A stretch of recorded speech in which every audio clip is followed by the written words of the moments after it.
ታላላቆቹን የአውሮፓ ክለቦች የተመለከተ ወቅታዊ ጥንቅሮችን የምታደምጡበት የስፖርት የመረጃ ክፍለ ጊዜና የዩቲዩብ ቻናላችን ላይ ትገኛላችሁ። በዚህ ሰዓት ለእናንተ ውድ አድማጮቻችን ካሰናዳላችሁ አጫጭር ስፖርታዊ መረጃዎቻችን ውስጥ ደግሞ የዝውውር መረጃዎቻችን በስፋት ትኩረትን የሳቡትና ለዚሁ ደግሞ በኮንትራት ማራዘም ሂደት ላይ የተጠናቀቁትን ላይ ያተኩራል። እስከ ፕሮግራማችን ፍጻሜ ከቆያችሁ እነኝና ሌሎችንም ታደምጣላችሁ። ለዛሬ ግን በጥንቅራችን አንድ የሀገር ቤት መረጃ ማካተንላችኋል።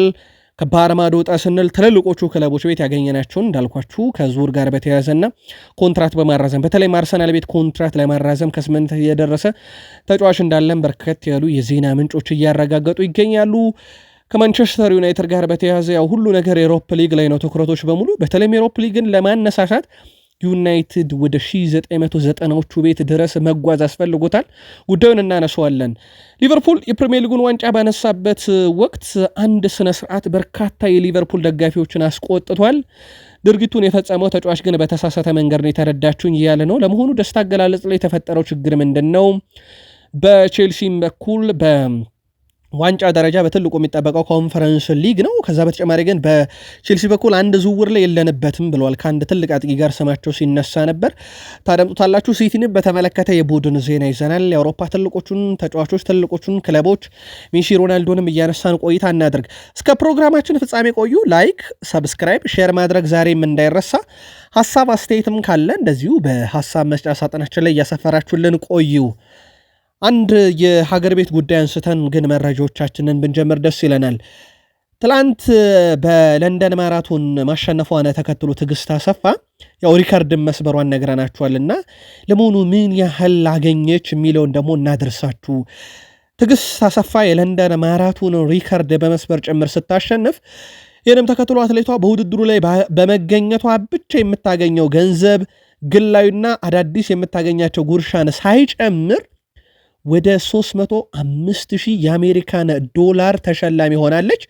ትዕግስት ውድድሩን በማሸነፏ $55,000፣ ከ2 ሰዓት ከ16 በታች በመግባቷ $100,000፣ እንዲሁም የሴቶች ብቻም የማራቶን ሪካርድ በማሻሻሏ $150,000 በአጠቃላይ $305,000 ተሸላሚ ሆናለች።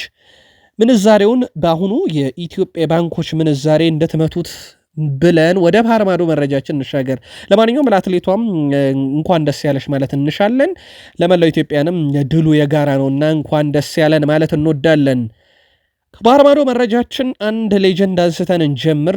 በፕሪሚየር ሊጉ ለቼልሲም ለዩናይትድም ተጫውተዋል። ሁዋን ማታን አስቀደመን እንጀምር። ውድ ቤተሰቦቻችን 2 የኤፍኤ ካፕ ዋንጫን 2 አውሮፓን ዋንጫ አሳክቷል። በአውሮፓ ሻምፒዮንስ ሊግ መድረክ ማለት ነው። የኤፋ ሻምፒዮንስ ሊግን፣ ሊግ ካፕን፣ ኮሚቲ ሽልድን፣ የተርኪሽ ሊግን፣ የጃፓን ሊግን፣ የዓለም ዋንጫውን 2010 ላይ አሳክቷል ከሀገሩ ጋር። ኢሮ 2012 አሳክቷል። አሁን 37ኛ ዓመቱ ላይ ተገኝተዋል። ሁዋን ማታ በግራ እግሩ ሲጫወት በፕሪሚየር ሊጉ ካየናቸው በጣም አስደናቂ ከሚባሉ ተጫዋቾች ውስጥ አንደኛው እንደነበረ ምንም ጥርጥር የለውም። ዩናይትዶች የትኛውን ጎሉን ታስታውሳላችሁ? በተለይም ለመጨረሻ ጊዜ ዩናይትድ ተጫውተዋል። የቼልሲስ ደጋፊዎች ሁዋን ማታ የትኛዋን ጎሏን ማን ላይ ያስቆጠራትን ግብ አትረሱለትም። በሀሳብ መስጫ ሳጥናችን ላይ ልታጋሩን ትችላላችሁ። ቪኒሺየስ ጁኒየር አዲስ ኮንትራክት በአመቱ መጨረሻ እንደሚፈረም ማርካ አረጋግጧል። ፋብሪዞ ሮማኖም መረጃውን አረጋግጦታል። ቪኒሺየስ ጁኒየር ከሪያል ማድሪድ ጋር የሚያቆየውን አዲስ ኮንትራክት ለመፈራረም ረዘም ያለ ጊዜ ድርድር አስፈልጎት ነበረ። አሁን በአመቱ መጨረሻም ኮንትራክቱ እንደሚፈረም ነው ይፋ የተደረገው። ማድሪድ ቆይተን የርገን ክሎፕ 2 ዙር ጥያቄ ቀርቦላቸው ነበረ ከሪያል ማድሪድ። ሁለቱንም ጥያቄ ውድቅ አድርጎታል። ቁጥር 1 ምርጫ እንዳልሆኑ ይታወቃል በሪያል ማድሪድ። አሁንም ቁጥር 1 ሰው ዣቪ አሎንሶ ነው። ግን እንደ አማራጭ የተያዙት ክሎፕ ሁለቱንም ጥያቄ ውድቅ ማድረጋቸውን ዘ አትሌቲክ በዛሬው የፊት ገጹ ላይ ይዞት ከወጣው መረጃ ተመልክተናል። ስለሆነም ክሎፕ በዚህ ውድድር ዓመት ብቻ ሳይሆን በሚቀጥለው የውድድር ዓመት ወደ አሰልጣኝነት አይመለሱም የሚሉ መረጃዎች በስፋት እየወጡ ነው። ግን አንዳንድ ምንጮች የጀርመን ብሔራዊ ቡድንና ሪያል ማድሪድ ጥያቄ ከቀረበ ሊቀበሉ ይችላሉ የሚሉ በተለይም ከቅርብ ምንጮቻቸው አረጋግጠናል የሚሉ መረጃዎች በስፋት ሲወጡ እንደነበረ ይታወሳል። እሳቸው አሁንም በማማከር ስራው ላይ ቀጥረዋል። ስለዚህ የርገን ክሎፕ የሪያል ማድሪድ አሰልጣኝ የመሆናቸው ነገር ኦልሞስት ያከተመለት እየመጣ ይመስላል። ሪያል ማድሪድ በቀጣይ የቡድኑ የማጠናከር ሂደት ላይ በተለይ መከላከሉ ለትኩረት ያደርጋል ይላል የሞንዶ ዲፖርቲቮ ዘገባ። ማጥቃቱ ላይ ያለውን ሚዛን ለማስጠበቅ ሲባል ሪያል ማድሪድ የግራ መስመር ተከላካይና የአማካይ ተጫዋች ማስፈረም ይገደዳሉ። አማካዩ በእድሜ የገፋው ሉካ ሞድሪች አለ። ከዛ በተረፈ ደግሞ የመከላከል ስፍራው ላይ በተለይም ግራውም ቀኙም በጉዳት የታመሰ ነው። ምናልባት ዳኒ ካርቫሃል በዓለም ክለቦች ዋንጫ ቡድኑን ይቀላቀላል ተብሎ ይጠበቃል። ግን በቋሚነት ቡድኑን በረጅም ጊዜ የሚያገለግል አንድ ተከላካይ በቀኝ እና በግራ እንደዚሁ ደግሞ የአማካይ ስፍራ ተጫዋች ያመጣሉ። አጥቂ ላይ እንኳን ብዙ ተጫዋች ላያመጡ እንደሚችሉ ነው እንደዚሁ ሞንዶ ዲፖርቲቮ በፊት ገጹ ላይ አያይዞ ያወጣው። የሪያል ማድሪዱ ግብ ጠባቂ ቲቦት ኮርቷ ላይ እንደ ባርሴሎና ገቢ ያስቆጠረ የለም። በአጠቃላይ ቲቦት ኮርቷ በእግር ኳስ ዘመኑ 49 ግቦች በባርሴሎና ተጫዋቾች ተቆጥረውበታል። ይህ ለሱ ከፍተኛ ነው። ቀጥሎ በርካታ ገቢ ያስቆጠረው ቲቦት ኮርቷ ላይ ማንቸስተር ሲቲ ነው 26 ጊዜ ገብ አስቆጥሮባቸው ላይ 26 ገብ አስቆጥሮበታል። ሌቫንቴ 20 ገቦችን ያስቆጠረው ሶስተኛው ቡድን ነው። የባርሴሎናን ያክል ግን ገብ ያስቆጠረበት የለም። በዚህ ውድድር ዓመት በራሱ በርካታ ገቦች አስቆጥሮበታል። በስፔን ሱፐር ካፕ የፍጻሜ ጨዋታ፣ በላሊጋ ወደ 9 የሚጠጉ ገቦችን በሁለቱ ጨዋታ ብቻ፣ ከዛ በኮፓ ዴላሬ ፍጻሜ ጨዋታ ተጨማሪ 3 ገቦችን አስተናግዶ ከ12 በላይ ገቦችን በዚህ ዓመት ብቻ በባርሴሎና ተጫዋቾች አስተናግዷልና በርካታ ግብ እያስቆጠረበት ነው። በዚህ ዓመትም ተመሳሳይ ነገር ደርሶበታል። ከባርሴሎና ጋር በተያያዘ በዚህ ሳምንት የምንጠብቀው የረብ ምሽት የሻምፒዮንስ ሊግ የግማሽ ፍጻሜ ጨዋታ ባርሴሎና ከኢንተር ሚላን የሚያደርጉት ጨዋታ ነው። ክሌመንት ቱርፒን የመጪውን ሮብ ምሽት የአውሮፓ ሻምፒዮንስ ሊግ የግማሽ ፍጻሜ የመጀመሪያ ዙር የባርሴሎና እና የኢንተር ሚላንን ጨዋታ በመሃል ሜዳ ዳኝነት እንደሚመሩትም በዛሬው ዕለት ሹመት ተሰጥቷቸዋል ማለት ነው። ያው ከዳኝነት ጋር በተያያዘ በርካታ ጭቅጭቅ በሰሞኑ እንኳን በኤል ክላሲኮ ጨዋታ ተመልክተናልና ዳኝነት ሌላ ምዕራፍ ውስጥ ገብቷል። በዘመኑ የእግር ኳስ ጨዋታ ውጤት ጋር በተያያዘ ኢንተር ሚላንን ካነሳን እጅግ በጣም ደካማ ጉዞ ላይ ይገኛል። ከሰሞኑ እንግዲህ ከባርሴሎና ነው ፈተና የሚጠብቀው። የስፔኑን ኃያል ክለብ ሪያል ማድሪድን ደጋግሞ ከረታውም በአውሮፓ ሻምፒዮንስ ሊግ በወጥ ብቃት ከተጫወተ ምናልባት የሲግናል ኢዱናው ፓርክ ጨዋታ በጥያቄ መልክ ሊነሳ ይችላል። ምናልባት ባርሴሎናዎች የተዘናጉበት ጨዋታም ይመስላል። 4-1 በላይ አሸንፈው ስለመጡ ያ ነገር ያዘናጋቸው ይመስላል። ለማንኛውም ኢንተር ሚላን ደግሞ በጣም መጥፎ ጊዜ እያሳለፈ ይገኛል። በቦሎኛ 1-0፣ በኤሲ ሚላን 3-0፣ በሮማ 1-0 ተሸነፈ በ3 ተከታታይ ጨዋታ። ሶስቱም ጨዋታዎች ደግሞ የሚገርማችሁ ነገር በኤሲ ሚላን 3-0 ሲሸነፍ ከጣሊያን ሱፐር ካፕ ውድድር ውጭ የሆነው እና የሶስትዮሽ ዋንጫ የቀረበት፣ በቦሎኛና በሮማ ሲሸነፍ ደረጃውን ለናፖሊ ያስረከበና መጥፎ ጊዜያትን ያሳለፈውን ኢንተር ሚላንን ነው ባርሴሎና የሚገጥመው። የሴሪዮን አንደኝነት የተረከበው ናፖሊ ደግሞ እንደ ቡድን ምርጥ ናቸው፣ ምንም ጥርጥር የለውም። ግን ደግሞ በተናጠል ስኮት ማክቶሚኒ የተለየ ጊዜን እያሳለፈ ይገኛል። 5 ግቦችን በሴሪ ባለፉት 6 ጨዋታ አስቆጥሯልና ኦልሞስት በአንድ ጨዋታ 1 ግብ ያክል የቀረበ ነው። በንጻሬ ካየ ነው ኦልሞስት ከ0.9 በላይ ግቦችን በጨዋታ ያስቆጥራል እንደማለት ነው። የጣሊያን እግር ኳስ በደንብ የተመቸው ይመስላል። እንደውም የዩናይትድን የዝውውር ፖሊሲ እንደገና እንዲጤንበት ያሳሰበ አይነት ዝውውር ነበረ። እሱ ብቻ አይደለም፣ የሜሰን ግሪንውድ በራሱ ሽያጭ ምን ያክል ዩናይትድን እንደጎዳው ከገንዘቡ በላይ ተጫዋቾቹ ምን ያህል ጠቃሚ እንደነበሩ የተመለከትንበት እንዲሆን ያደረገ ነበርና ስኮት ማክቶሚኒ ደግሞ ፍጹም የተለየ ነው። ምናልባት ናፖሊ በዚሁ ቀጥሎ ዋንጫውን የሚያሳካ ከሆነ በትልቁ ስማቸው ሊጠሩ ከሚችሉ የናፖሊ ተጫዋቾች ውስጥ ስኮት ማክቶሚኒ ስለመሆኑ ምንም ጥርጥር የሚኖር አይመስልም። ክርስቲያኖ ሮናልዶ ለአልናስር በኤሽያ ሻምፒዮንስ ሊግ በአንድ የውድድር ዘመን ብዙ ግቦችን ያስቆጠረ ተጫዋች በመሆን ሪካርዱን ይዟል። ሮናልዶና ግብ ሪካርዳቸው አሁንም እንደቀጠሉ ናቸው። ሮናልዶ ባገባ ቁጥር የሆነ ሪካርድ አለ። ምናልባት ከዩቬንቱስ ከወጣ በኋላ እንደ በትልቁ ጥያቄ ሊነሳበት የሚችለው ነገር ዋንጫ ነው። በዩናይትድም በአልናስርም ከዋንጫ ጋር በብዙ የራቀው ተጫዋች ሆኗል። ምናልባት የክርስቲያኖ ሮናልዶ የግል ጥረቶችን ካየን ግን እንደ ቡድን የሚያስጠይቅ እንጂ ሮናልዶን ብቻ በተናጠል የሚያስጠይቅ ሆኖ የሚገኝ አይደለም። ዩናይትድ ሮናልዶም ኖረ ሮናልዶም አልኖረም አሁን ላይ ለፕሪሚየር ሊጉ 10 ውስጥ ሆኖ ለማጠናቀቅ እንኳን ፈተና የሆነበትን ዓመት እያሳለፈ ነው። አልናስር የፕሮሊግን ለማንሳት እንደ አሊታድ እና እንደ አል ሂላል ጠንካራ ስብስብ የለውም። በአንድ ሮናልዶ ብቻ የሚሞከር አይነት ሊግ አይደለም። ግን በግሉ ሮናልዶ በርካታ ነገሮችን እያሻሻለ ነው። በግብ ደረጃ በአልናስር ታሪክ ከፍተኛው ግብ አስቆጣሪ ነው በኤሽያ ሻምፒዮንስ ሊግ። በግሉ ደግሞ ወደ 934 ግቦችን በማስቆጠር ቀዳሚው የእግር ኳስ ተጫዋች ነው። በሊዮኔል አንድሬስ ሜሲ ፊት አውራሪነት የሚመሩት ኢንተር ሚያሚዎች በእርግጥ በዚህ ሳምንት አልተመለከትነውም። ቡድኑ ሲሸነፍ ከባድ ጊዜን እያሳለፉ ነው። ባለፉት 7 ጨዋታ 2 አሸነፉ፣ 2 አቻ ወጡም፣ 3 ሽንፈት ገጠማቸውና በ7 ጨዋታ በ5ቱ ነጥብ ጥለዋል። እጅግ አስከፊ ጉዞ ላይ ያሉ ይመስላሉ። በደረጃ ሰንጠረዡም እስከ መንሸራተት ደርሰዋል። በኮንካካፍም ሰሞኑን ሽንፈት ደርሶባቸው እንደውም ወደ ሜዳችን መልሰን እንቀለብሰዋለን ውጤቱን እያሉ እንደነበረ እናስታውሳለን። ምናልባት ለዛ ለቅልበሳ ውጤቱን ለመቀልበስ ስላሰቡ ይመስላል ሜሲን በዚህ ሳምንት በዳላስ በተሸነፉበት ጨዋታ ተጠባባቂ ወንበርም ጭምር ውጭ ያደረጉት። ቡድኑ ተሸንፏል። በቀጣይ ጨዋታስ እንዴት ይሻሻላል የሚለው ይጠበቃል። ኢንተር ሚያሚ ግን ባለፉት 7 ጨዋታ ላይ 2 ድል ብቻ ያስመዘገበው ክለብ ነው። ጆናታን ዴቪድን በተመለከተም የፈረንሳዊ ተነባቢ ጋዜጣና ስፖርት ሚዲያ ሬሚሲ ስፖርት በፊት ገጹ ላይ ይህ ተጫዋች በነፃ ወኪል በአመቱ መጨረሻ ሲለቅ እስከዚህ ሰዓት ድረስ መዳረሻው አይታወቅም ብሏል። ማርሴዎች ከፍተኛ ጫና ማድረግ ጀምረዋል ተብሏል። አሁን ተጫዋቹን የግላቸው ለማድረግ በዛው ፍራንስ ሊጋ ለማቆየት ማለት ነው። እንደ ፕሪሚየር ሊግ ካሉ ክለቦች ግን ትልቅ ፈላጊዎች ናቸው ያሉት ኒውካስል ዩናይትድ፣ ማንቸስተር ዩናይትድ፣ ቶትንሃም፣ ዌስትሃም፣ ቸልሲ፣ ሊቨርፑል በስፋት ይህንን ተጫዋች የግላቸው የማድረግ ፍላጎት አላቸው በሚል ስማቸውን ከሰማን ትልቅ ክለቦች ቢሆንም አሁን ግን ማርሴይ እዛው ተጫዋቹን ለማስቀረት ከፍተኛ ጥረት እያደረጉም እንደሆነ እየተዘገበ ይገኛል።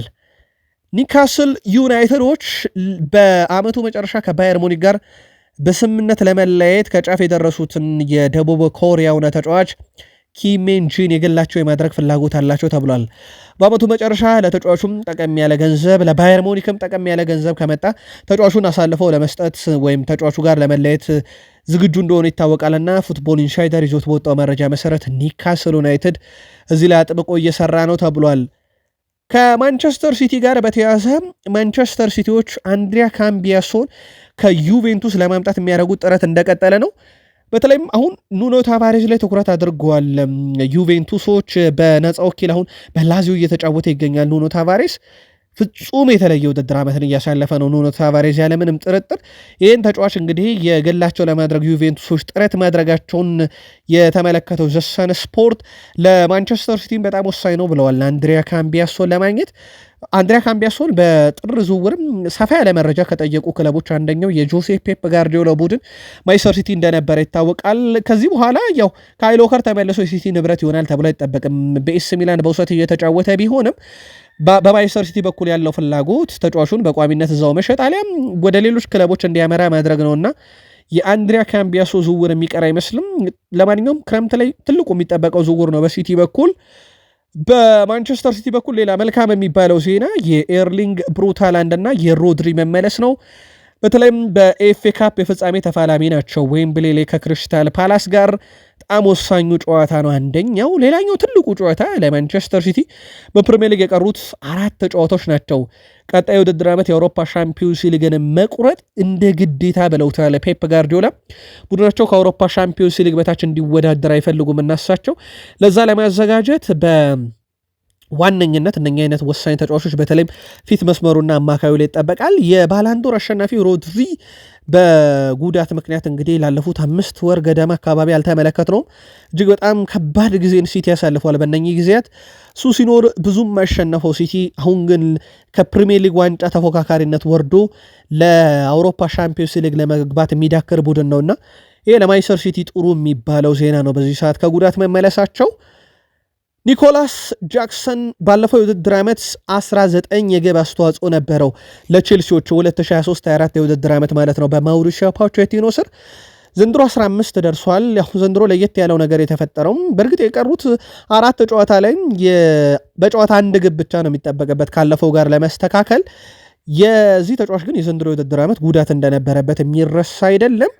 በ2023-24 የውድድር ዓመት 14 ግብና 5 አሲስት፣ ዘንድሮ ደግሞ 10 ግብና 5 አሲስት አለው። 4 ግብ ብቻ የሚያስቆጥር ከሆነ ከአምናው ጋር ይስተካከላል። አምናም ዘንድሮም እንግዲህ ጎሎቹ እንዳሉ ሆኖ ዘንድሮ ለሁለት ወር ያክል ጉዳት ሜዳ ላይ ያለመኖሩ ምናልባትም ዝቅ እንዲል ያደርገዋል። በዚህም ያለ ፔናልቲና እንደዚሁም ደግሞ ባልተለመደ የሊግ እርከን ውስጥ በእንግሊዝ ፕሪሚየር ሊግ ብዙ ባልተላመደበት ሊግ ውስጥ ነው በጣም ጠንካራ ውስጥ እየተጫወተ ነው የሚገኘው። ገና 23 ዓመቱ ከመጣ ጊዜ ጀምሮ ስሙን ከዲዲየር ድሮግባ ጋር በማገናኘት ራሱ ትልቅ ጫና ውስጥ የገባ ተጫዋች እንደነበረ እናስታውሳለን። ለማንኛውም በቀጣይ ውድድር ዓመት አዲስ አጥቂ በቼልሲም ቤት እንደሚጠበቅ ይታወቃል። ከዚህ ጋር በተያያዘ ግን የኦሌ ዋትኪንስን ስም በተደጋጋሚ ከቼልሲ ጋር እየሰማን ነበረ። በርካታ መረጃዎችን ለማጣራት ሙከራ አድርገን ነበረ። እኛም በሩመር ደረጃ የሰማነውን መረጃ እንደወረደ ለአድማጭ ተመልካች ከማቅረብ በሚል ማለት ነው።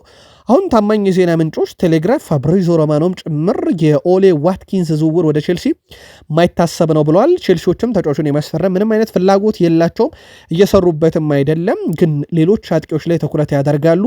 አሁንም ቢሆን እንደ ቪክተር ጊዮኬሬስ፣ ቤንጃሚን ሼሽኮ፣ ቪክተር ኦስሜን ያሉ ትልልቅ ስሞች ከቼልሲ ጋር በተያያዘ ስማቸውን በትልቁ እየሰማን እንገኛለን። ኦሌ ዋትኪንስ በአስቶን ቪላ ቤት መቀጠሉ እርግጥ አይደለም፣ ግን መዳረሻው የአውሮፓ ትልቅ ክለብም ይሆናል ተብሎ ይጠበቃል። የሚለቅ ከሆነ ከአርሰናል ጋር በስፋት ስሙ ተያይዞ ማይክል አርቴታ ለቦርዱ የጠየቁት 60 ሚሊዮን ፓውንድ ቦርዱ ስላልፈቀደ ነበረ ዝውውሩ የከሸፈው እንጂ ከጥር ጀምሮም የአርሰናል ተጫዋች መሆን የሚችልበት ሰፊ እድል እንደነበረ ይታወቃል። ሳላ የዛሬ ዓመት የተናገራትን በትክክል አድርጎታል። ውድ ቤተሰቦቻችን ባለፈው ዓመት በሊቨርፑል በኩል ዋንጫውን እንዳጡ ይታወቃል። ሄደው ወደ መጨረሻ አካባቢ ነበር ዋንጫውን ያጡት። ለ4 ዋንጫ የሚወዳደር ቡድን ነበረ ባለፈው ዓመት፣ ግን አልተሳካለትም። በስተመጨረሻም ታዲያ ዓመቱ መጠናቀቂያ ላይ ሊቨርፑል ዋንጫ እንደማያነሳ በሂሳባዊ ስሌት በታወቀ ሰዓት ደጋፊውን ይቅርታ በመጠየቅ ይህ ደጋፊ ዋንጫ ይገባዋል፣ ከኛ ጋር ብዙ ነገር አሳልፏል፣ እናም ይህ ዋንጫ ለሚገባ ቡድን ለሚቀጥለው ዓመት ሁሉንም ነገር አድርገን ዋንጫ እናመጣለታለን ብሎ ቃል ገብቶ ነበረ። ሳላህ ያለውን ነገር በዘንድሮ የውድድር ዓመት አድርጓል። ለደጋፊዎችም ትልቅ ዋንጫን ያበረከተላቸው ያውም ታሪካዊ ዋንጫ በሊቨርፑል ታሪክ በትልቁ ሊነገርና ሊወሳ የሚችል 20ኛውን የፕሪሚየር ሊግ ዋንጫ ለመምጣቱ ምክንያት የነበረ ነው። 28 በላይ ግብ አስቆጥሯል፣ 18 አሲስት አድርጓል። በትልቁ ሊጠራም የሚገባው ተጫዋች እንደሆነ ምንም ጥርጥር የለውም። የሊቨርፑል ሻምፒዮን መሆን ተከትሎ ታዲያ የደስታ አገላለጽ ስነስርዓት ላይ ሳልሃ ላይ ዳርዊን ኑኔዝ ጠርሙስ ፈሳሽ ሲደፋበት ነበረ። በኋላም ላይ በማህበራዊ ትስስር ገጾች ጠርሙሱን የተመለከቱት ሳልሃ ላይ እንዴት የመጠጥ አይነት ይደፋበታል በሚል ተቃውሞ ተነስቶ ነበረ።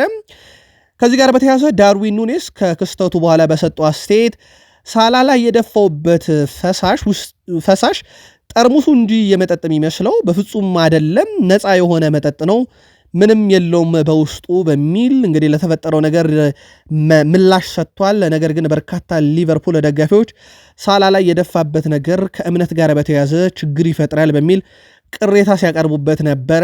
በኋላም ላይ ግን ይህንን ነገር አስተባብሎታል ዳርዊን ኑኔዝ። ኢብራሂም ኮናቴ ባለፉት 3 ዓመታት በእግር ኳሱ ዘመኑ ብዙ አልቀናውም ነበረ። በሻምፒዮንስ ሊግ የፍጻሜ ጨዋታ ተሸንፏል። በዓለም ዋንጫ ፍጻሜ ተሸንፏል። በመጨረሻ የሊግ ጨዋታ ፕሪሚየር ሊግ ሳያሸንፍ ቀረም። ከዛ እነኛን አስከፊ ጊዜዎች ከሊቨርፑልና ከሀገሩ ጋር ካሳለፈ በኋላ በትላንትናው ዕለት ብቻውን ስቴዲየም ውስጥ ቁጭ ብሎ ነበር። ተመልካች ሁሉ ወጥቶ ካለቀ በኋላ ያ ደስታ ፈንጠዚያ በአንፊልድ ከነበረ በኋላ ብቻውን በስቴዲየም ውስጥ ቁጭ ብሎ ደስታውን ሲያጣጠም ተመልክተነዋል። በፈረንሳይ ብሔራዊ ቡድንና በሱ መካከል ግን የነበረ አንድ ለየት ያለ ክስተት እንዳለ እናስታውሳለን። የፈረንሳይ ብሔራዊ ቡድን የዓለም ዋንጫን ያጣው በአርጀንቲና ነው፣ ያውም በአሌክሲስ ማካሊስተር ብሔራዊ ቡድን ማለት ነው። ትላንትና አሌክሲስ ማካሊስተር ዋንጫውን ካሸነፉ በኋላ ደስታቸውን ሲገልጹ የአርጀንቲና ብሔራዊ ቡድንን ወይም የአርጀንቲናን ባንዲራ በአንገቱ ላይ ያስሮለታል። ነገርየው ትንሽ አነጋጋሪ ሆኗል። ፈረንሳይና አርጀንቲና በዚህ ሰዓት በእግር ኳስ ሁለት ባላንጣዎች ናቸው በዓለም ዋንጫ የፍጻሜ ጨዋታ ምክንያት። ይህን ነገር ግን ማድረጉ በጣም አነጋጋሪ ነበር። 90 ሚኒትስም የፕሪሚየር ሊግ የዓመቱ ምርጥ ቡድን ይፋ አድርጓል። ያው ፕሪሚየር ሊጉ እስካሁን በነበሩት ጨዋታዎች ላይ ምርጦቹ እነኚህ ናቸው ብሏል። የቀሩት 4 ጨዋታዎች ብዙ ለውጥ አያመጡም በሚል ማለት ነው። ዴቪድ ሬይ የዓመቱ ምርጥ ግብ ጠባቂ ብሎ መርጦታል። 4 ምርጥ ተከላካዮች ግቫርዲዮል፣ ጋብርኤል ማጋሌሽ፣ ቨርጅል ቫንዳይክ፣ ትሬንት አሌክሳንደር አርኖልድ፣ 3ቱ የአማካይ ስፍራ ተጫዋቾች ፓልመር፣ ሪያን ግራቨንበርች፣ አሌክሲስ ማካሊስተር፣ 3 ምርጥ አጥቂዎች ሳካ፣ ኢሳክና ሳላህን መርጧል። ይህ 90 ሚኒት በ2024-25 የውድድር ዓመት የእንግሊዝ ፕሪሚየር ሊግ ምርጡ ቡድን ሲል ነው። በዚሁ ስታዲያ ከሊቨርፑል ወይም ከዋንጫ ባለቤቱ 5 ተጫዋቾችን መምረጥ ችሏል። ኮዲ ጋክፖ ቡድኑ ካለፈው የውድድር ዘመን ብዙ አልተቀየረም። ሳላ፣ ቨርጅል ቫንዳይክ እና ትሬንት አሌክሳንደር አንወድም፣ በሚቀጥለው የውድድር ዓመት ከኛ ጋር ይቆያሉ ብሏል። የሳላህና የቫንዳይክ የተረጋገጠ ነው። ትሬንትም ይቆያል ብለን ተስፋ እናደርጋለን። ከዛ ይህ ቡድን መገንባት ይቀጥላል። የሚቀጥለውም የውድድር ዓመት ልክ በዚሁ ቡድን በብዙ ክብር እንመለሳለን። የተለየ ቡድን አልነበረም፣ የምናውቃቸው ተጫዋቾች ናቸው ብለዋል። የፕሪሚየር ሊግ ዋንጫ በማንሳት ሂደት ላይ የሰሜን አየርላንድ ተጫዋቾች ሮይ ካሮል እንዲሁም ጆኒ ኢቫንስ ነበሩ የሚጠቀሱት። ከሮይ ካሮል እና እንደዚሁም ደግሞ ከጆኒ ኢቫንስ በመቀጠል ኮነር ብራንዴሊ ሰሜን አየርላንድ ብቸኛው ተጫዋች ሆኗል፣ ወይም ሶስተኛው ተጫዋች ሆኗል። በዚህ ዓመት ብቸኛው ነው፣ ሶስተኛው ተጫዋች ሆኗል የፕሪሚየር ሊግን ዋንጫ ያነሳ። ኔዘርላንዱ ክለብ ፒኤስቪም ለቀድሞ ታዳጊ ተጫዋቻቸውም ለአሁኑ የሊቨርፑሉ ኮዲ ጋክፖ ከሊቨርፑል ጋር ሻምፒዮን ስለሆንክ ደስ ብሎናል ብለዋል። በፒኤስቪ አይንዶቨን ያደገ ተጫዋች ነው እዛው ኔዘርላንድ ውስጥ። የሊቨርፑል የዘንድሮ የውድድር ዓመት በተለይም የመጀመሪያው አጋማሽ ላይ ምርጥ ብቃታቸውን ካሳዩ ተጫዋቾች አንደኛው እንደነበረም ይታወሳል። የሊቨርፑሉ ዋና አሰልጣኝ አርኔ ስሎት ቡድናቸውም ቀጣይ የውድድር ዓመት ለሁሉም ዋንጫዎች መፎካከር ይችላል ብለዋል። ሊቨርፑል ውስጥ የሚጠበቀው ነገር ሁልጊዜም ተመሳሳይ ነገር ነው ያሉት አርኔ ስሎት አክለውም ለሁሉም ዋንጫ መፎካከር አለብን፣ ይህ በሚቀጥለው የውድድር ዓመት የሚቀየር አይደለም። ስለዚህ በሚቀጥለው የውድድር ዓመትም ለዋንጫ እንፋለማለን፣ ዋንጫውን ለማሳካትም አቅሙ አለን ብለዋል። የሚቀጥለውን የውድድር ዓመት የአሁኑ ቡድን ላይ ማሻሻያዎችን በጥቂቱ ካደረግን በኋላ ብለዋል። የሊቨርፑል ስብስብ ምን ይፈልጋል? ሊቨርፑልያን ዘንድሮ ቡድናችሁ ማንን የቱጋ ጨምሮ ለአውሮፓ ሻምፒዮንስ ሊግ ለተቀሩት ዋንጫ መፎካከር ይችላል ወይንስ ይሄው ቡድን አርኔ ስሎት ይዞት ዋንጫ ያነሳል ቀጣይ ዓመት ብላችሁ ታስባላችሁ? መልከታችሁን ልታሰፍሩልን ትችላላችሁ። ሊቨርፑል የ2025 የኮሚቲ ሺልድ የዋንጫ ተፋላሚ መሆኑም ተረጋግጧል። የፕሪሚየር ሊግ አሸናፊና የኤፍኤ ካፕ አሸናፊ እንደሆነ ይታወቃል የሚጫወቱት። በዚህም መሰረት የፓላስና የሲቲን አሸናፊ ገጥሟል። አንደኛው ተፋላሚ ግን በኮሚቲ ሺልድ ለዚሁ ሊቨርፑል መሆኑም በትላንትናው ዕለት የተረጋገጠበት ነበረ። ጄራርድ ይህን ታላቅ ክለብ እንድወደው ዳግም ምክንያት የሆነኝ ክሎፕ ነው ይላል። እያንዳንዱ ውድድር ሻምፒዮና ባሸነፈን ቁጥር ይህንን የክሎፕ ታሪካዊ ንግግርን ማስታውሳለሁ ብሏል። ጄራርድ የታላቅ ክለብ እንደወደው ምክንያት በመሆን አመሰግናለሁ የሚለውን ማለት ነው። ምንም ተስፋ በሌለበት ጊዜ ለዚህ ትልቅ ክለብ ተስፋ ስለሆንክ በሊቨርፑልያን ስም እናመሰግናለን። የቱንም ያህል ስኬት ብናገኝና ከፍቶች ላይ ብንገኝ ታሪኩ የተጀመረውም ባንተ ነው ብሏል። ክሎፕ የሊቨርፑልን የዋንጫ የማንሳት አቅም ድጋሚ መልሰው የገነቡ ናቸው። ምንም ጥርጥር የለውም። ሊቨርፑል ለረጅም ዓመታት ከዋንጫ የራቀ ቡድን ነበረ። የፕሪሚየር ሊግ 19ኛን ዋንጫ ለማንሳት ረጅም ዓመት ፈጅቶበታል። ያንን ያየው በክሎፕ ነው። ከ2006 የአውሮፓ ሻምፒዮንስ ሊግ ዋንጫ በኋላ የአውሮፓ ሻምፒዮንስ ሊግን መልሶ ያሳየው አሰልጣኝ ክሎፕ ነው። ቡድኑ በአውሮፓ ውስጥ እንዲፈራ ያደረገ ክሎፕ ነው። ምንም ጥርጥር የለውም። ሊቨርፑሎች ሁሌም የማይረሱት ሰው ስለመሆኑ በዋንጫ ማሸነፍ ሂደቱ ላይ የኮሮና ቫይረስ 2019 ላይ ያወከው ሊቨርፑል በዚህ ዓመት ግን የክለቡ ዋና ባለቤት ጆን ሄነሪ፣ የኤፍሲጂ ግሩፕ ፕሬዚዳንት ማይክ ጎርደን፣ የኤፍሲጂ ስራ አስኪያጅ ቢል ሆጋን እና የሊቨርፑል ስፖርቲንግ ዳይሬክተር ሪቻርድ ሂውዝ በአንድነት አንፊልድ ሮድ ስቴዲየም ላይ ለመጀመሪያ ጊዜ የታደሙበት የድል የማክበር ሂደትም በሊቨርፑል አንፊልድ ሮድ ተመልክተናል። ሴቦዝ ላይ በዘንድሮ የውድድር ዓመት ቶትናምን በገጠመው ቡድን ውስጥ 3 ጨዋታ ሲያደርግ 2 ጎል እና 3 አሲስት ነበረው። ዋንጫውን የሚያረጋገጡት ቶትናም ላይ እንደሆነ ይታወቃል። ትልቁን ድርሻ ከተወጡን ተጫዋቾች አንደኛው ነበር ማለት ይቻላል። ሳላ 2024-25 የፕሪሚየር ሊግ ዋንጫን ከደጋፊዎች ጋር የማይታመን ድል ካለፈው ጊዜ 100% የተሻለ ነው። በተለይ ከደጋፊዎች ጋር አሁን የተለየ ቡድንም እንዳለን አይተናል። እንደገና ልንሰራው እንደምንችል ግን እርግጠኛ ነኝ ብሏል። በሚቀጥለው የውድድር ዓመት በዋንጫ ስነስርዓቱ በደስታ አገላለጹ ስነስርዓት ላይ አብዛኛውን ጊዜውን ከደጋፊዎች ጋር ሲያሳልፍ ነበረ። ልዩ ነገር ነው ለኔ። ይሄን ወደፊትም ማሰብ ፈልጋለሁ። በጊዜ ሂደት እግር ኳስን እያቆምን ስንመጣ እንደዚህ አይነት ጥሩ ትዝታዎች ይኖሩናልና አንደኛው ከሊቨርፑል ደጋፊዎች ጋር የማሳልፈው ነገር ነው ብሏል። ለዛም ነበር ወደ ደጋፊዎቹ ጋር አብዛኛውን ጊዜን ሳሳልፍ የነበረው ብሏል። ጄምስ ማዲሰን ለሊቨርፑል ክብር ይገባቸዋል ብለዋል። በዚህ ውድድር ዘመን የሊጉ ምርጥ ቡድን ነው እናም የፕሪሚየር ሊጉም አሸናፊ ነው ይገባዋል ብለዋል። ያው የቡድኑ መሪ አርኔ ስሎት አራተኛው ወጣቱ አሰልጣኝ ሆነዋል። ጆዜ ሞሪኖ በ42 ዓመታቸው ጆዜ ሞሪኖ በድጋሚ በ43 ዓመታቸው ወጣት ሆኖ ፕሪሚየር ሊጉን ዋንጫ በማንሳት ሶስተኛው በእድሜ ትንሹ ተጫዋች 44 ዓመት ኬኒ ዳግሊሽ 1994-95 ከብላክበርን ሮቨርስ ጋር የፕሪሚየር ሊጉን ዋንጫ ሲያነሱ አርኔ ስሎት ዘንድሮ በ46 ዓመታቸው ይህን ያሳኩት። ፔፕ ጋርዲዮላ በ47 ዓመታቸውን ፕሪሚየር ሊጉን ያነሱ አምስተኛው አሰልጣኝ ናቸው። አርኔ ስሎት ለማንኛውም በፕሪሚየር ሊግ ታሪክ አራተኛው በእድሜ ትንሹም አሰልጣኝ መሆን ችለዋል። ሚያዚያ 21 2027 ቀኑ ማክሰኞ ነው። ውድ ቤተሰቦቻችን የሚውለው በሻምፒዮንስ ሊግ ወደ ፍጻሜ ለማለፍ በግማሽ ፍጻሜ የመጀመሪያ ዙር ጨዋታ በኤምሬትስ ፓሪስ ሰን ዠርሜን ከአርሰናል ይፋለማሉ። ይህ ጨዋታ ለአርሰናል እንደ ማድሪዱ ቀላል ይሆናል ተብሎ አይታሰብም። ከማድሪድ ብዙ የተማረውን ፓሪስ ሰን ዠርሜንን ራሱ አርሰናል አሸንፎት በዚህ ዓመት ያስተማረው ፓሪስ ሰን ዠርሜን ነውና በእርግጠኝነት እንደ ሪያል ማድሪዱ አይነት ቀላል ጨዋታ ይሆናል ተብሎ አይጠበቅም። በደጋፊዎች በኩል እንግዲህ ትልቅ ነገር ይጠበቃል። ማይክል አርቴታም የክተት አዋጅ ነው የጠሩት ለዚህ ጨዋታ። እንደሚታወቀው ማድሪድን በመጀመሪያው ጨዋታ ኤምሬትስ ላይ ነበረ ሁሉን ነገር የወሰዱበት አርሰናሎች።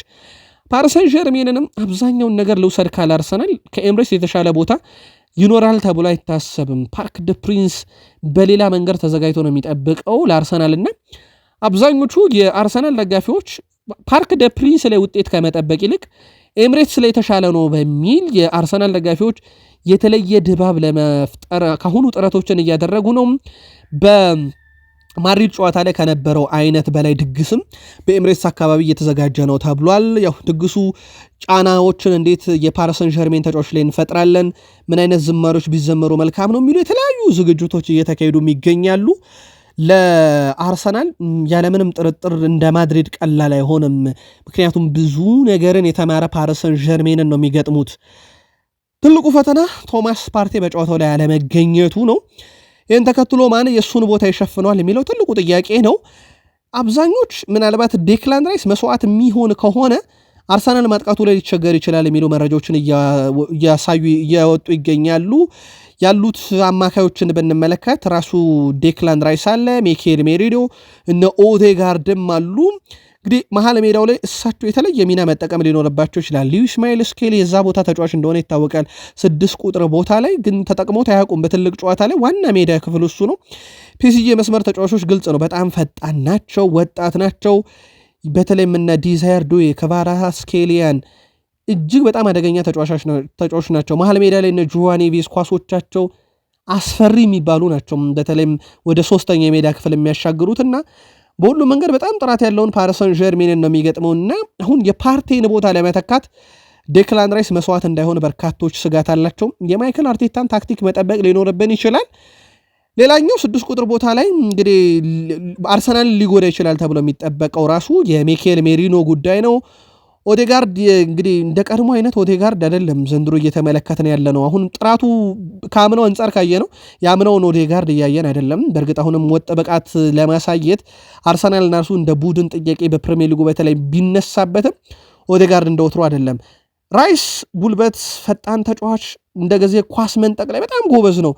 የ6 ቁጥር ቦታን ታምኖ ሊሰጠው የሚገባው እሱ ነው። ግን ምናልባት የእሱ ወደ ኋላ መመለስ ሜሪኒዮንም ወደ መሃል ሊመልስ ይችላል እና ምናልባት ከትሮሳርድ እና ማርቲኔሊ አንዳቸው 9 ቁጥር ቦታ ላይ ሐሰተኛውንም ሊወስዱ ይችላል። አሊያም ግን ትሮሳርድን ወደ ኋላም 10 ቁጥር ሚና ላይ ወስደውት ማርቲኔሊን ደግሞ በቀኝ አጫውተው ሜሪኒዮን የፊት መስመር አጥቂ አድርገው ዴክላን ራይስ ወደ ኋላ ተጠግቶ ሊጫወት የሚችልበትም አጋጣሚ ይፈጠራል።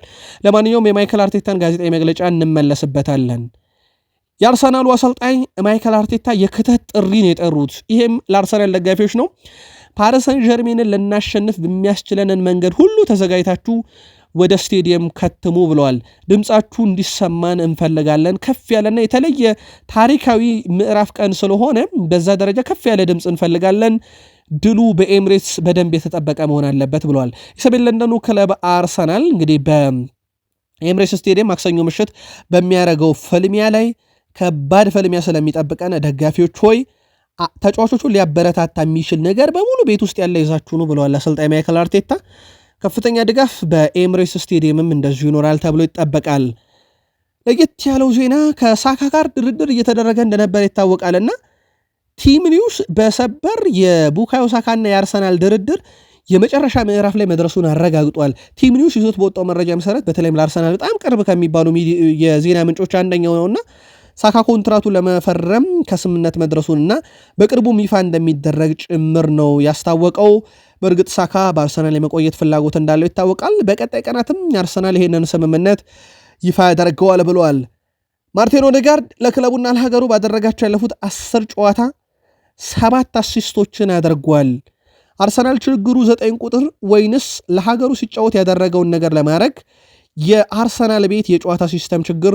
የእናንተን የግል መልከታ አርሰናሎች አጋሩን። ኦዴጋርድ ግን እንደ ከዚህ ቀደሙ እንደ ወትሮ ነው ወይ? የግል መልከታችሁን አስፍሩልን። ሌላው ቲም ኒውስ ዛሬ አንድ ይዞት የወጣው መረጃ ማንቸስተር ዩናይትድ ለማቲያስ ኩና የ5 ዓመት ኮንትራት ማቅረቡን ነው። በማንቸስተር ዩናይትድ ቤት እንግዲህ ቀጣይ ውድድር ዓመት የ10 ቁጥር ሚናን ይወስዳል ተብሎ የሚጠበቀው ማቲያስ ኩና ነው።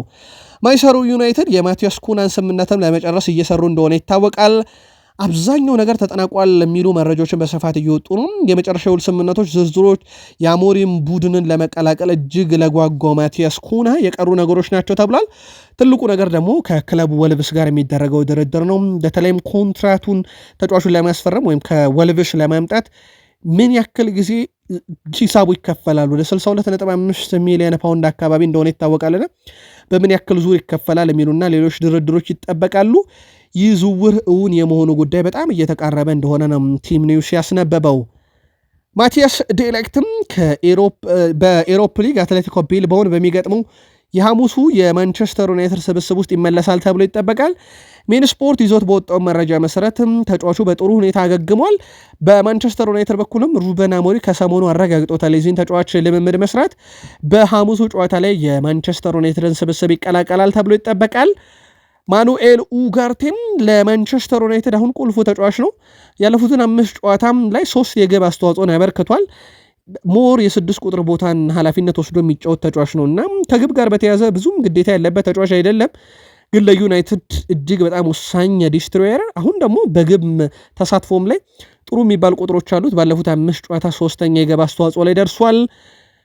እንደ ቡድን ግን ዩናይትድ አሳሳቢ ነው። በፕሪሚየር ሊጉ ማንቸስተር ዩናይትድ በድል ደረጃ ከቀነው 1 ወር ሞልቶታል። ውድ ቤተሰቦቻችን ለመጨረሻ ጊዜ ያሸነፉት ቡድን ሌስተር ሲቲ ነው። 1 ወር ሞላ ማለት ነው ዩናይትድ በፕሪሚየር ሊጉ ድል ካደረገ። በዛ ላይ ደግሞ ማንቸስተር ዩናይትድ በሁሉም ውድድሮች ያደረጋቸውን ያለፉትን 17 ጨዋታ ብንመለከት 16ቱ መረቡ ተደፍሯል ወይም ግብ ተቆጥሮበታል። 1 ክሊንሺት ብቻ ነው ያለው። ዩናይትድ ፊቱ ግብ አያስቆጥርም፣ ኋላው በደንብ አይከላከልም። ብዙ መዋቅሩ መቀየር ያለበት ይመስላል። ሩበን አሞሪም አትጠራጠሩ እያለ ነው። ለማንኛውም በትልቁ ይጠበቃል የቀጣዩ ዓመት የሩበን አሞሪም ቡድን። ማንቸስተር ዩናይትድ ዋና አሰልጣኝ ሩበን አሞሪም የበርንማውዝ ጨዋታ ብዙ ትምህርት የወሰዱበት፣ ለሐሙሱ ጨዋታ በብዙ መንገድ እንዲዘጋጁ ያደረገ ነው። ከጨዋታው ብዙ ነገር መማር ይቻላልም ብለዋል። በማንቸስተር ዩናይትድ በኩል በተለይም ፍጹም ቅጣት ምት ክልል አካባቢ መሻሻል እንዳለበት ተመልክቻለሁ ቡድኔም ብለዋል። የበርንማውዝ ጨዋታ ግን ለውድድር ዓመቱ በጣም ወሳኝ ጨዋታ፣ ጥሩ መዘጋጃ ብለውታል። ማንቸስተር ዩናይትድ ከአትሌቲኮ ቢልባኦ ጋር በኢትዮጵያን የካላንደር መሰረት ሐሙስ ሚያዝያ 2 ምሽት 4 ሰዓት ኢስታዲዮ ዴ ሳን ማሜስ ስቴዲየም ለጨዋታው ይደረጋል። ዩናይትድ ይህን ጨዋታ ማሸነፍ አሁንም በትልቁ የሚጠበቅበት ግዴታ ነው። ከዛሬ 12 ዓመት በፊት ዩናይትድን መለስ ብለን ብንመለከት በኤምሬትስ ስቴዲየም እነ ማይክል ኦሊቨር ግራና ቀኝ ቆመው ከአርሰናል ተጫዋቾች ጋር አጨብጭበው የተቀበሉት ቡድን ነበረ። በ12 ዓመት ውስጥ ግን ሁሉ ነገር ጠፍቷል።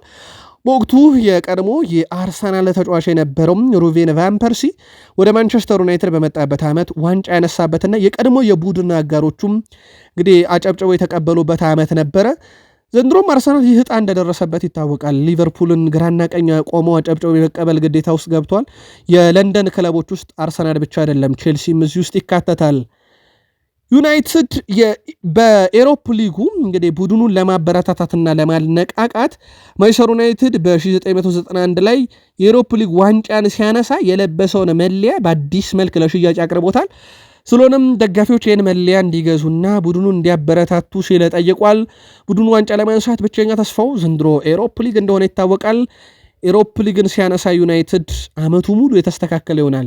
ምክንያቱም እነ ሲቲ፣ እነ ቼልሲ፣ ኒካስል፣ አስቶን ቪላ፣ እነ ኖቲንግሃም ፎረስት የሚታገሉበትን የአውሮፓ ሻምፒዮንስ ሊግ ማንቸስተር ዩናይትድ በፕሪሚየር ሊጉ መፎካከር አይችልምና ያለው ብቸኛ ምርጫ የኤሮፕ ሊጉን አንስቶ በዛኛው አቋራጭ መንገድ መግባት እንደሆነ ይታወቃል።